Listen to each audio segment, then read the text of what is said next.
পাচ্ছেন, কিন্তু 90% যারা রেপিস্ট থাকে তারা পোশাক দেখে বিবেচনা করে রেপ করে। তা উনি জবাব চাইছেন, কাকে জবাব চাইছেন এবং কার কাছে জবাব চাইছেন? কারণ সরকারটা তো ওনার, রেপ করে ওকে ফাঁসি টেনে দিয়েছে। নমস্কার, আমি নাজমুল হাসান আপনাদের সঙ্গে আছি নতুন আরেকটি ভিডিওতে। আজকে একটা বিষয় নিয়ে আলোচনা করব। খুব সম্প্রতি ঘটে যাওয়া যে বিষয়টি, আরজিকর কলেজের যে বিষয়টি আমাদের সবার সামনে উঠে এসেছে, সেই বিষয়ের ওখান সমাজে আমাদের যে ঘটনাগুলো ঘটছে সেই সব ঘটনার উপরে ভিত্তি করে আমি কিছু কথা বলবো। মন দিয়ে কথাগুলো একটু শুনবে এবং কিছু ভুল কিছু বললে তা কমেন্টে জানাবে। আচ্ছা,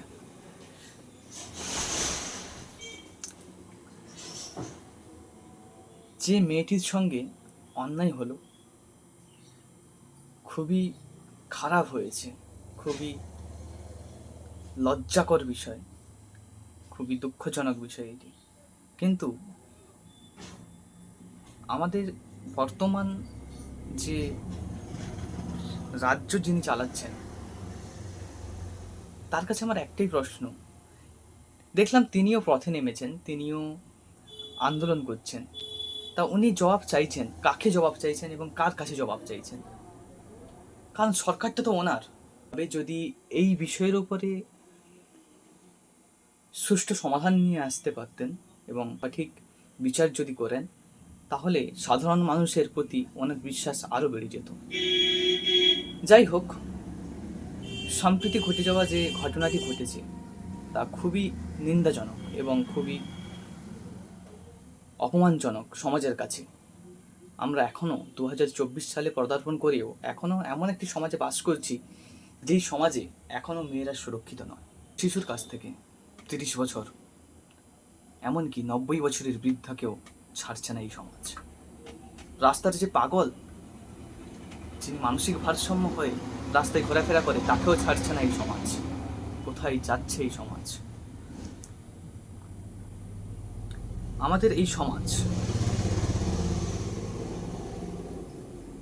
খুবই লজ্জাজনক কাজগুলি করছে। তার মধ্যেই হচ্ছে রেপ বা ধর্ষণ।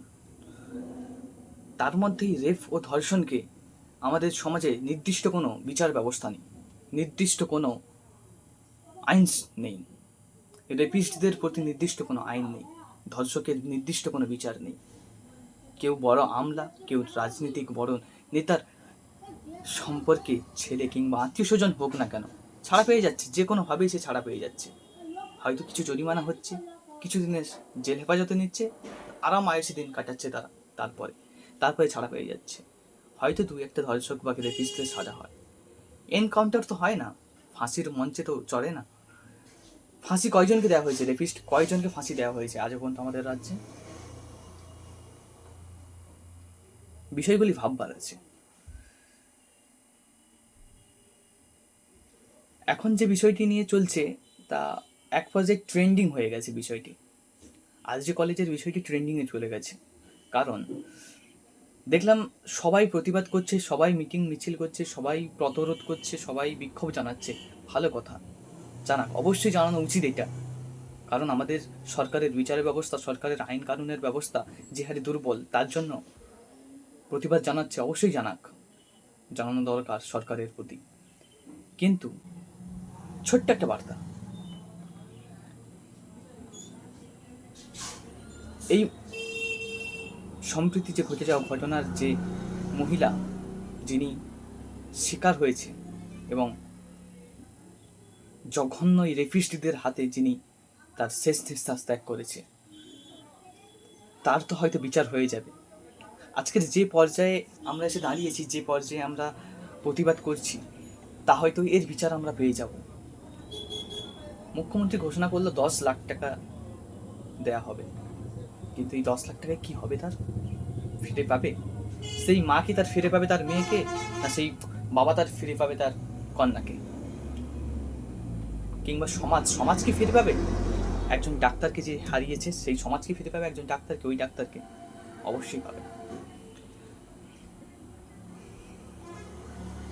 কিন্তু এর বিচার হবে, এর সুষ্ঠু একটা সমাধান হয়ে যাবে, নিশ্চয়ই হয়ে যাবে, শীঘ্রই হয়ে যাবে। তারপর তারপরে এই ভদ্র সমাজ কোথায় যাবে? চুপ, শেষ শেষ, ভদ্র সমাজের প্রতিবাদ শেষ। সবাই চুপ করে যাবে, ভুলে যাবে অনেকে, সবাই ভুলে যাবো আমরা বলতে গেলে। হয়তো তার বাবা মা শুধু মনে রাখবে আজীবন এবং তার কাছের মানুষজন, তারপরে আমরা সবাই ভুলে যাবো ওই বিষয়টি। কিন্তু তারপরে প্রতিনিয়ত এইভাবে রেপিস্ট চলবে, তারপরে প্রতিনিয়ত এই ধর্ষণ চলবে। তারপরেও কি তোমরা মাঠে নামবে? তোমরা রাস্তায় নামবে? তোমরা প্রতিবাদ জানাবে? দু একজনের প্রতি জানালে, আর বাদ বাকি মানুষ যারা ট্রেন্ডিং আসছে না, যারা ভাইরাল হচ্ছে না, যারা সবার চোখে আসতে পারছে না, তাদের বিচার কিভাবে পাবো আমরা? তাদের প্রতি যে অন্যায় হয়েছে তাদের বিচারটা কিভাবে পাবো?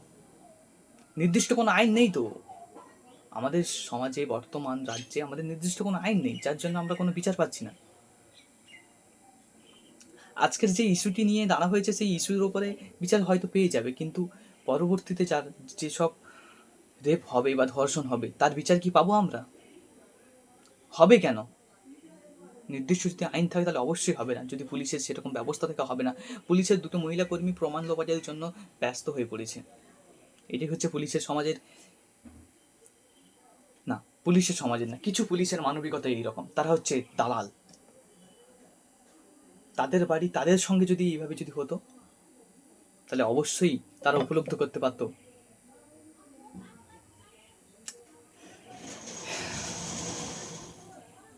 যাই হোক, আমরা চাইছি আজকের যে পরিস্থিতি দাঁড় হয়েছে এই পরিস্থিতি খুবই একটা খারাপ পরিস্থিতি দাঁড় হয়েছে। ডাক্তারটি তার ন্যায় বিচার পাক, জাস্টিস পাক, এবং রেপিস্টদের, ধর্ষণকারীদের সাজা হোক। কিন্তু আজকে একটা ঘটনা তোমাদের সঙ্গে শেয়ার করতে চাই। আমার একজন ফ্রেন্ড ছিল, আমরা একদম ছোট ক্লাস থেকে, মানে শিশু শ্রেণী মডেল স্কুল থেকে একই সঙ্গে পড়াশোনা করে এসেছি। আমরা ক্লাস 10 পর্যন্ত একই সঙ্গে পড়াশোনা করেছি, একই স্কুলে একসঙ্গে। নার্সিংয়ে ও ভর্তি হয়, কলকাতায় থাকে। কিছুদিন আগে যেই সময় ঘটনাটি ঘটে তার প্রায় 10 দিন মতো আগে এসেছিল বাড়ি। আমি হঠাৎ রোডে যেতে যেতে ওর সঙ্গে দেখা, পুরো বাড়ি এইখানে আমাদের আশেপাশে। আমি ওর সঙ্গে দাঁড়িয়ে কথা বলছিলাম, ওর সঙ্গে কথা হলো, কী করছে না করছে, এখন কোথায় থাকে। বলছিল যে এই বাড়ি এসছি, এখন নার্সিংয়ে থাকা হয় কলকাতায়, মেস চেঞ্জ করেছি।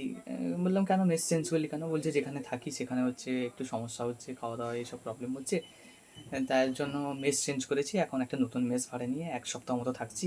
1 সপ্তাহ 10-15 দিন এরকম বলছিল। একটা আজকের প্রায় 2 বছরের ঘটনা।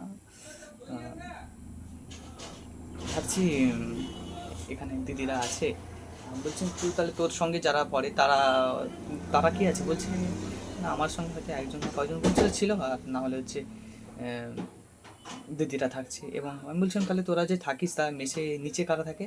বলছে নিচে কিছু ছেলেরা থাকে এবং ওপরে আমরা কিছু মেয়েরা থাকি, দিদিরা মিলে। আচ্ছা আচ্ছা চল ঠিক আছে, সাবধানে থাকবি। তারপরে অনেক কথা হলো, দীর্ঘ প্রায় 4-5 দিন কেটে যায়, 1 সপ্তাহ কেটে যায়। তারপরে হঠাৎ একদিন ফোন করে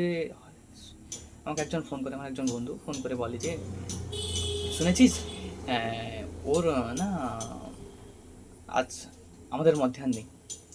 কী হয়েছে? আমি একদম অবাক, কী হয়েছে? বলছে হ্যাঁ ও আমাদের এরকম কাহিনি। বললাম কী হয়েছে খুলে বল। বলছে ও নাকি ফাঁসি নিয়েছে যতটুকু শুনলাম। আমি বললাম কীভাবে? বলছে ডাক্তারি সূত্রে, যদিও মেডিকেল হয়নি, রিপোর্ট কিছু হয়নি, পোস্টমর্টম হয়েছিল নাকি লাস্ট পর্যন্ত জানিনি, কিন্তু নাকি অনেকে রেপ করে ওকে ফাঁসি টাঙিয়ে দিয়েছে। সেই ছবি আমাদের কাছে এসেছিল। তার যে ভয়াবহতা, মানে আমি দীর্ঘ প্রায় 6 মাস বছর আজও পর্যন্ত সেই ছবিগুলো আমার চোখের সামনে ভাসে। কিছুদিন আমি 1 সপ্তাহ মতো পুরো একদম সেই বিষয়টি নিয়ে একদম পুরো মধ্যে হয়ে গিয়েছিলাম যে মানুষের নৃশংসতা, মানুষ কীভাবে মানুষকে রেপ করে হত্যা করতে পারে। সেই কাছের বন্ধুকে হারিয়ে সেই দিন থেকে বুঝতে পেরেছিলাম যে রেপ যাদের প্রতি হয়, ধর্ষণ যাদের প্রতি হয়, তাদের কি অবস্থাকেই না করে, সে জাস্টিস পায়নি, সে তার ন্যায় বিচার পায়নি। লাস্ট পর্যন্ত কি হয়েছিল, লাস্ট পর্যন্ত যতটুকু পারিবারিক সূত্রে খবর পেয়েছিলাম, আমরা বডি এখানে নিয়ে আসিনি, ওইখানে কলকাতায় তাকে তার শেষকৃত্য করা হয়েছিল। কিন্তু পরবর্তীতে এটি একটি ফাঁসির কেস দিয়ে কেসটি ক্লোজ করে দেওয়া হয়। এখনো পর্যন্ত সেই কেসের কোনো সঠিক বিচার হয়নি।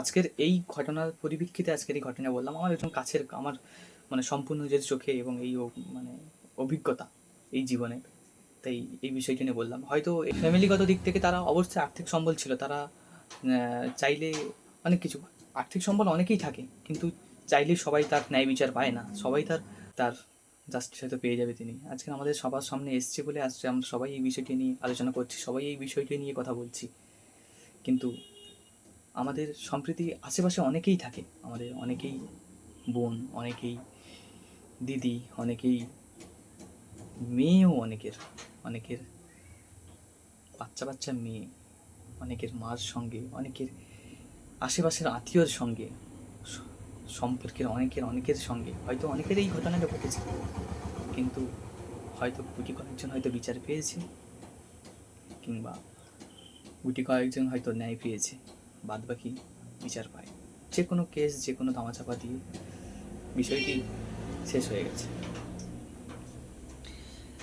তো আজকের আমার এই বক্তব্য তোমাদের কাছে, এই বিষয়টি শেষ হয়ে যাবে, এই ট্রেন্ডিংটি শেষ হয়ে যাবে, কিছুদিন হয়তো চলবে, আর তারপরে শেষ হয়ে যাবে। তারপরে আগে যাদের সঙ্গে অন্যায় হয়েছে তারা কি বিচার পেয়েছে, এবং যাদের সঙ্গে পরবর্তীতে অন্যায় হবে তারা কি বিচার পাবে? ঠিক তাই আমি সরকারের কাছে অনুরোধ করব, একটি আইন পাস করা হোক, ধর্ষকদের বিরুদ্ধে, রেপিস্টদের বিরুদ্ধে আইন পাস করা হোক,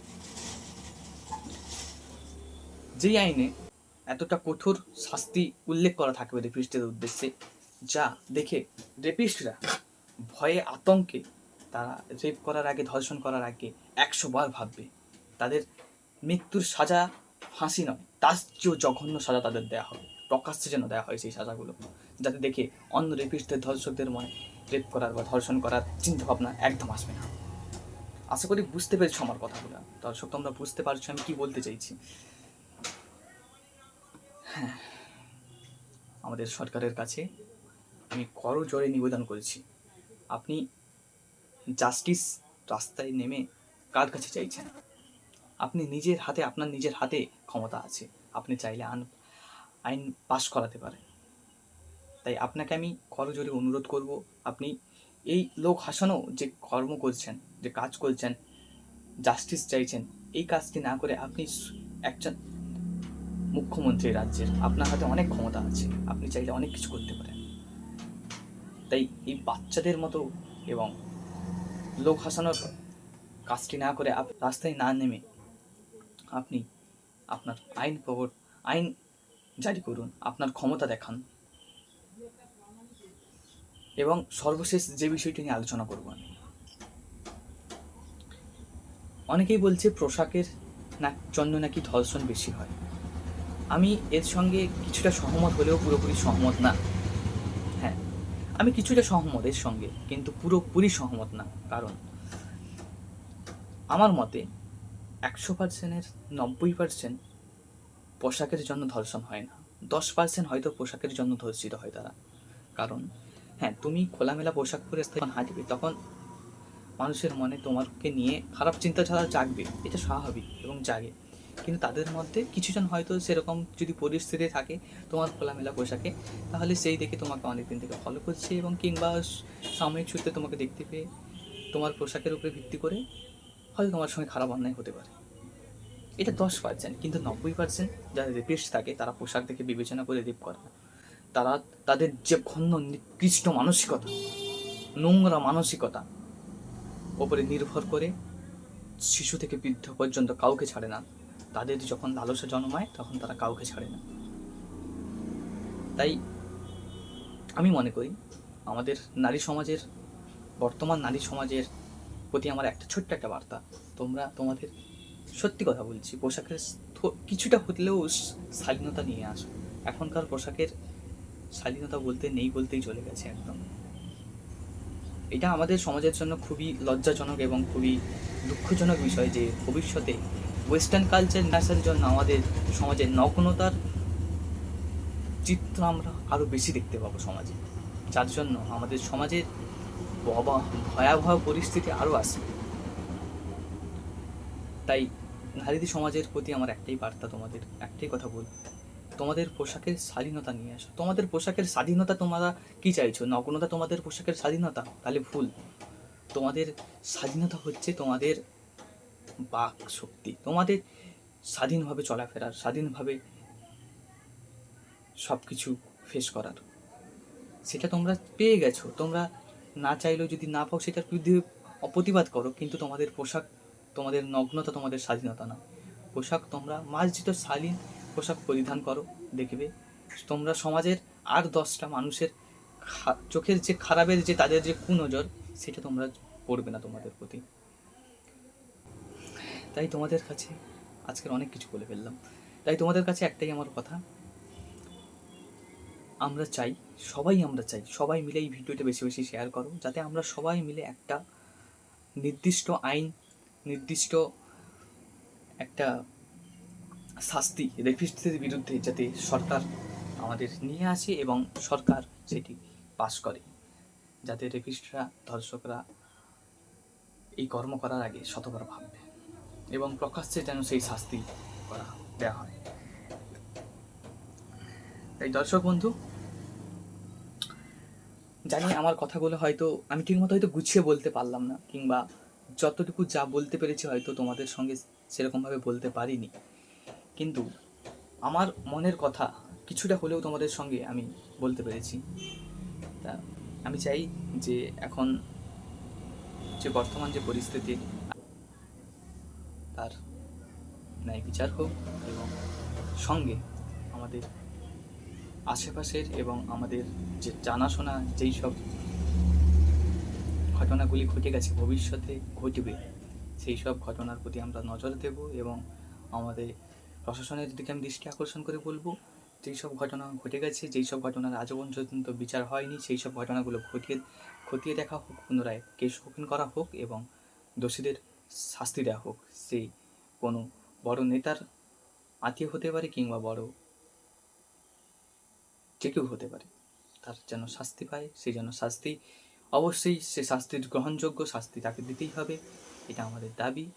এবং একটি আইন পাস করে এই বিষয়গুলো সম্পূর্ণরূপে সমাজ থেকে তুলে ফেলার চেষ্টা করা হোক। নমস্কার, ধন্যবাদ এখনও পর্যন্ত আমার ভিডিও দেখার জন্য।